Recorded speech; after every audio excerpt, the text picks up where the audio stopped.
அன்பான இதயங்களுக்கு என் இனிய வணக்கங்க. இன்னைக்கு நாம உருளைக்கிழங்கில் குருமா வைப்பது எப்படின்னு பார்க்கலாம். தேவையானது 3 உருளைக்கிழங்கு நாம வேக வச்சுக்கணும். அடுத்தது 5 வரமிளகாய், 3 பூண்டு, தனியா, கொத்தமல்லி, இஞ்சி சிறிதளவு, சோம்பு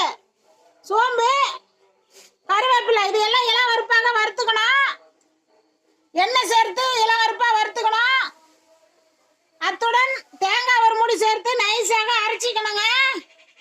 அரைச்சிட்டு அப்புறமேட்டுக்கு 5 வரமிளகாய், பச்சை மிளகாய் 5, தக்காளி பழம் 1, 3 பெரிய வெங்காயம் பொடி பொடியாக நறுக்கி நாம தாளிச்சு அதுடன் நாம அரைச்சி வச்சிருந்த அந்த தேங்காயை எடுத்து மிளகா செலவெல்லாம் சேர்த்து எடுத்து வச்சிருந்ததை அரைச்சி நாம நைஸாக இதை பொடி பொடியாக நறுக்கிக்கணும். உருளைக்கிழங்க நறுக்கி தாளிப்பதற்கு பாருங்க, இப்படி பொடி பொடியாக நறுக்கிக்கணுங்க. பொடி பொடியாக நறுக்கி ஒரு 2 ஸ்பூன் எண்ணெய் சேர்த்து பெரிய வெங்காயம் 3 பொடி பொடியாக நறுக்கி, பச்சை மிளகாயை நறுக்கி, தக்காளியை சேர்த்து நல்லா வதக்கிக்கணும். 2 ஸ்பூன் எண்ணெய் சேர்த்து கடுகு சேர்த்து தாளிச்சு வணக்கி கருவேப்பிலையும் சேர்த்துங்க. அப்புறம் அந்த சாந்தை எடுத்து ஊற்றி நல்லா கொதிக்க வைக்கணும். அத்துடன் மல்லித்தலையும் சேர்த்துக்கணுங்க. சேர்த்து கொதிக்க வைக்கும் போது இந்த உருளைக்கிழங்கை சேர்த்து நன்றாக கொதிக்க விடணும். உப்பு கொஞ்சம் சேர்த்துக்குங்க.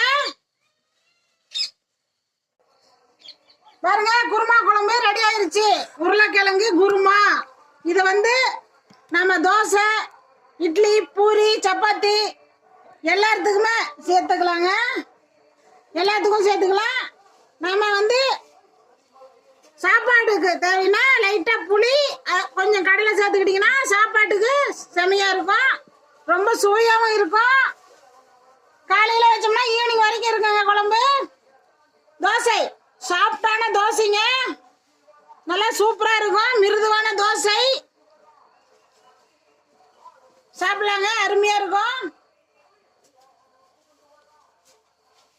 நீங்க வீட்டுல தினமும் செஞ்சு பாருங்க, குழந்தைங்க விரும்பி சாப்பிடுவாங்க.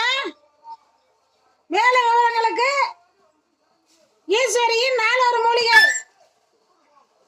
சேனலை ஃபாலோ பண்ணுங்க. நாங்க இன்னும் நிறைய வீடியோஸ் போடுவோம். உடனே வந்து சேருங்க. நன்றி, வணக்கம்.